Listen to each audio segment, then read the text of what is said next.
Welcome to the details. Let's start with a story that won't go away. I'm talking about the dirty fuel scandal. Like we said earlier this afternoon, the Bulk Oil Storage Company will be telling the people of Ghana their side of the story once again. We can go over to the Atema depot where the Workers' Union have been speaking about the matter. Mr. President, Nana Addo Dankwa Akufo-Addo, the press, union members, management members, and all gathered here.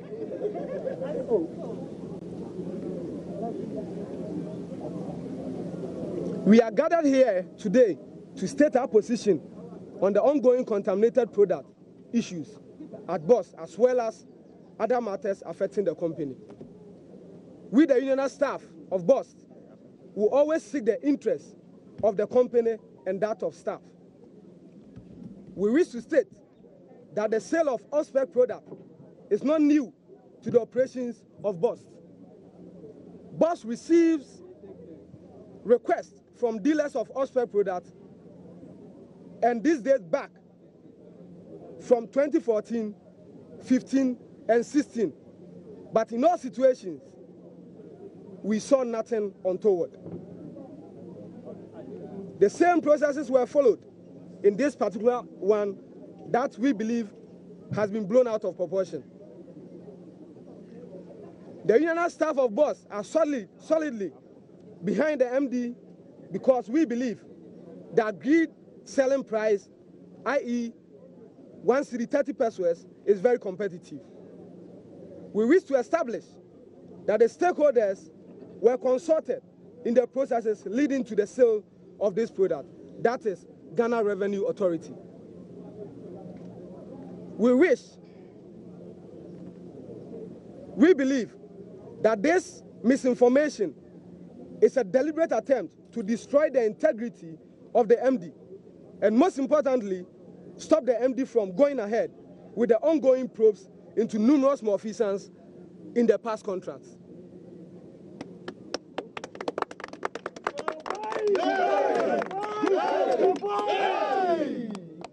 We wish to therefore entreat the general public to disregard the call by the minority in Parliament for the interdiction of the MD of BOST.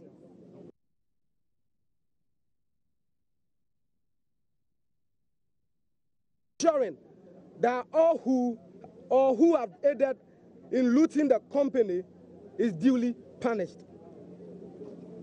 We also want to state that the biased composition of the just set up ministerial committee, which involves the very industry players, i.e. the BDCs and the OMC, who wants BOST out of business, may have the tendency of depriving the vast majority of Ghanaians from enjoying competitive price in petroleum downstream. Also, it will be dangerous. It will be a dangerous move if the government should allow only BDCs to handle petroleum product trading and distribution activities. Possibly, a cartel could be formed to sabotage the government at a very critical moment.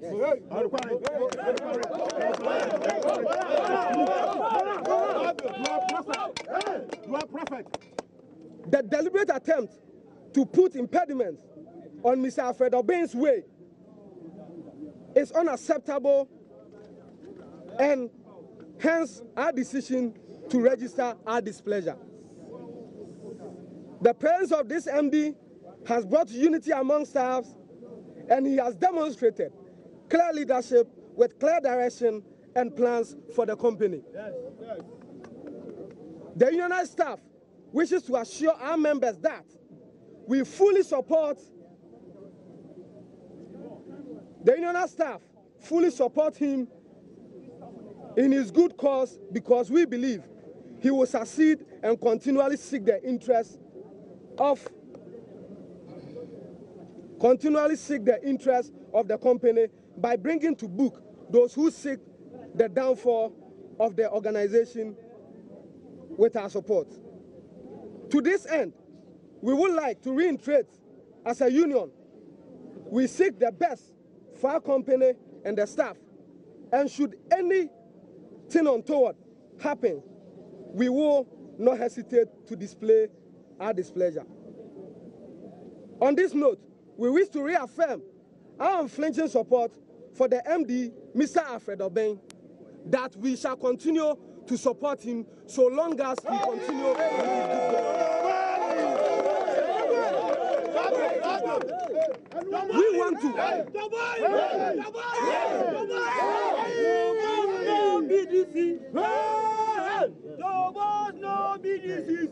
We want to also emphasize that contamination of products was not invented by Mr. Alfred Obeng. And also states that ever since we started the sale of contaminated products, he has had the best of price in terms of selling price. So why would he go for this scanty amount of money, knowing very well that the prospect of Boss is bigger than that amount of money? If anybody means well, and if the parliament, the people calling for his interdiction mean well, they should go and do proper economic accounting on the tanks. And I wish to state that the very people, some of whom are calling for this, have been MD of this company, and they should know better. Yes. On this note, I say, long live Boss, long live Mr. Alfred Obeng, long live all the unionized staff in this company. I will, on this note, ask of my colleague from the ICU to also give a word. Thank you.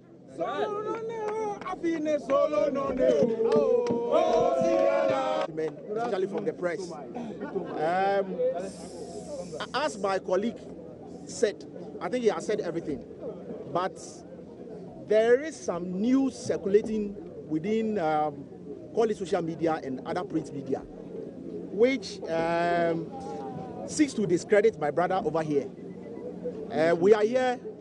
Yeah, the name is Albert Mante. We are here to, I think we will add to what our brother did, but read a statement to disassociate ourselves from what is being circulated within social media. Ladies and gentlemen, I am called Eko. Say, any document that I write, I sign. So if you see any document which is not signed by me, I have no idea about that document. Yes.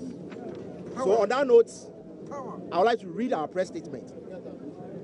Our attention has been drawn to a statement circulating in the media landscape with a caption, Albert Mante, not a Boss senior staff chairman, purportedly issued by Boss senior staff union of the Industrial and Commercial Workers Union, represented by the underlisted names, which I will make a copy of this document to all of you. First, we write to distance ourselves from the said publication, and we wish to state emphatically that the statement should be ignored, and as it is not coming from us, the undersigned names. First, the general public is hereby informed that when it comes to Boss, we have two unions. And all of you will agree with me that per the Labour Act article, that is the Article 101, subsection 1922 or something like that, unions, anybody who wants to form a union, you are allowed. So when it comes to Boss, we have the Professional and Managerial Staff Union of the ICU workers, which is represented by the majority, which I belong, and we also hold a collective bargaining certificate. They also have the Professional and Managerial Union staff, which is called the General Petroleum and Transport Workers Union, which my brother over here is chairing. The name. My brother Albert Mante chairing. So for us, whatever statement that he's saying with regards to this contaminated fuel, we fully associate ourselves to that statement. Initially, we would have wanted to come and issue the statement, but once we are from the same company and our brother is saying the same thing, there's no need for us to come. But we are giving this statement because we have been misrepresented in the media and we need to correct it. So we wish to state that the leadership of Boss, the senior staff have absolute confidence in our managing director, Mr. Alfred Obeng-Boateng, to successfully manage the company. With regards to the handling of the recent contaminated fuel, we from the senior staff believe that, in fact, in terms of business decision, and I'm emphasizing on it, business decision, it was an optimal business decision that management took. We entreat the general public here to exercise great circumspection when dealing with matters relating to BOST, in order not to jeopardize the very institution that you people have given us mandate to ensure that we give you full security. This statement, I will end here and by saying that long live BOST, long live Ghana. Joe Biden! At this point, we are done for the press conference. If the media have any questions, we will engage the media and explain further. So you can come, ask your questions, let the public know what is really happening at BOST. Thank you. Thank you very much. Okay.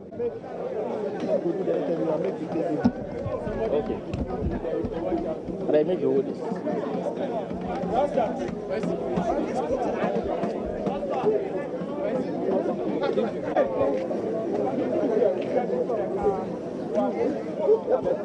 Right, so these are visuals coming all the way from Tema, where BOST is located. And of course, we've heard from Albert Mante, who from the discussion so far and from all the statements that have been made so far, especially from the ICU representative, is the official senior staff chairman there. And he's been talking about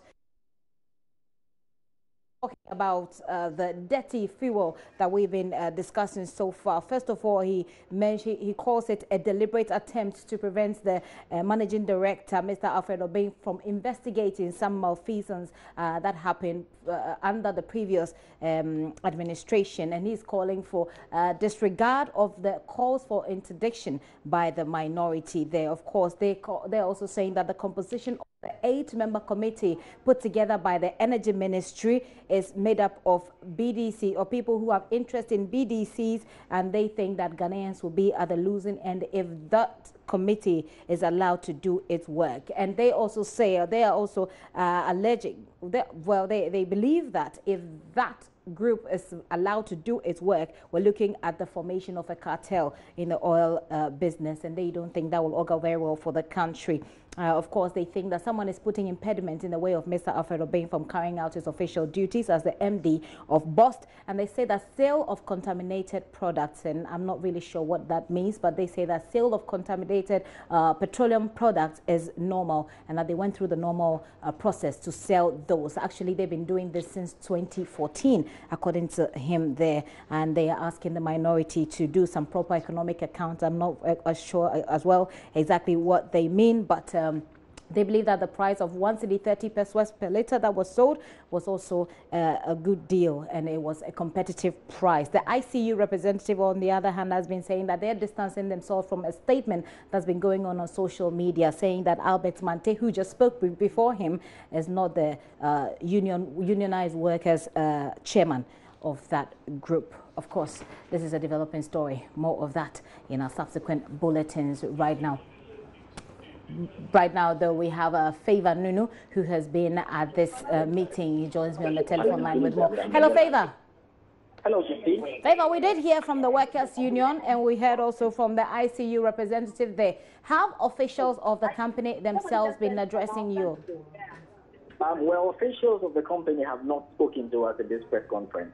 It has only been that of the unionized staff who have addressed the concerns that have been made about contaminated fuel and its sale to Super Oil, amongst other things. But the official of the company have not responded, except, of course, the staff have dubbed their support for the MD of BOST, that's Alfred.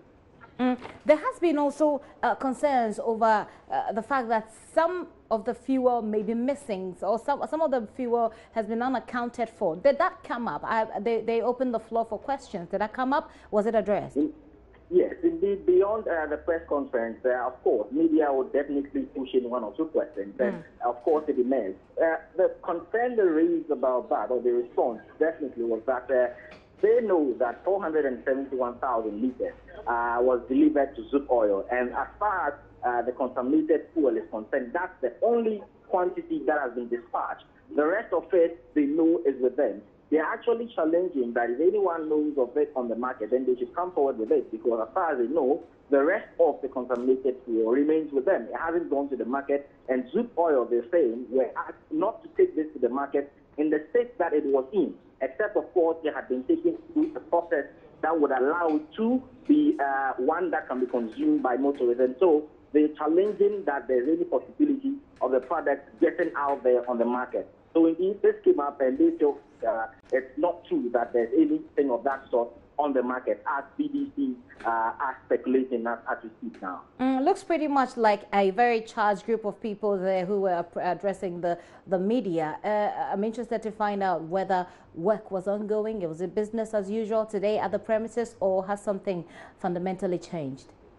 Well, work was ongoing as usual, but except, of course, the expectation that with this press conference they'll be able to address the issues. Most of the staff had to stay away from official duties for about 30 minutes to an hour as they engaged the media, and so all of them had to come out.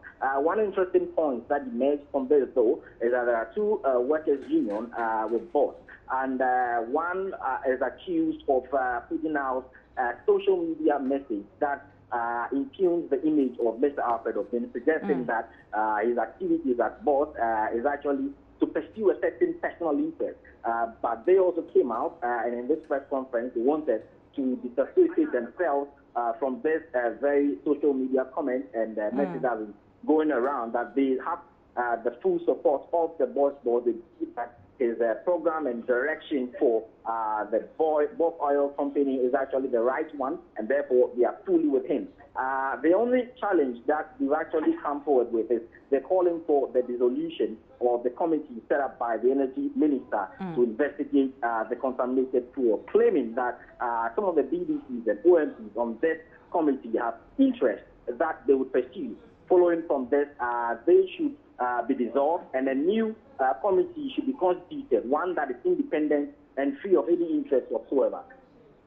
All right, thank you very much, Favor Nunu there with that report from Tema, the BOSS premises. Of course, he will come through with some fantastic report on that, and we will get to know how it all went down. But right now, let's cross over to Parliament, where some members of Parliament are demanding independent probe into revelations that the members of the Finance Committee in the 6th Parliament charged the NLA more than 150,000 cedis in order to facilitate work on the lotteries bill presented to the House.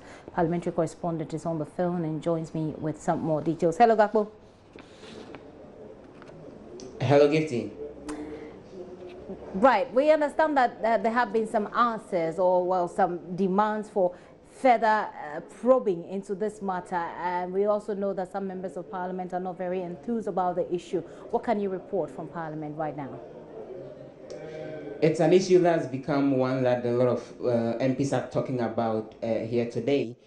Because the main concerns are that there's an issue that may, to a certain extent, dent the image of the House. You would recall that earlier in the year, there was the issue of the bribery allegation involving the Honorable Mahama Yarega, and then this one is coming up, which is also proving an interesting one. I've been having conversations with some MPs. I've been speaking to Dr. Makasibe Yeboah, who is currently the chairman of the Finance Committee. He was also a member of that same committee during the last Parliament, and who's watched this said money amounting to more than 100,000 cedis was given to the committee. He has been telling me that as far as he's concerned, no such money got to him as a member of the committee, and he's been throwing a challenge to the current, the former chairman, that's James Aveji, telling him that if there are any evidence that he can adduce to the fact that some of the members got access to this particular money, he should go up.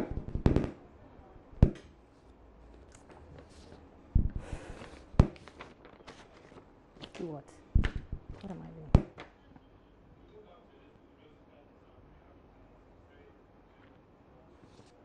Sincere apologies for that technical hitch there. We'll take a very quick break while we resolve that challenge. We'll be right back and get Gakpo back on the line.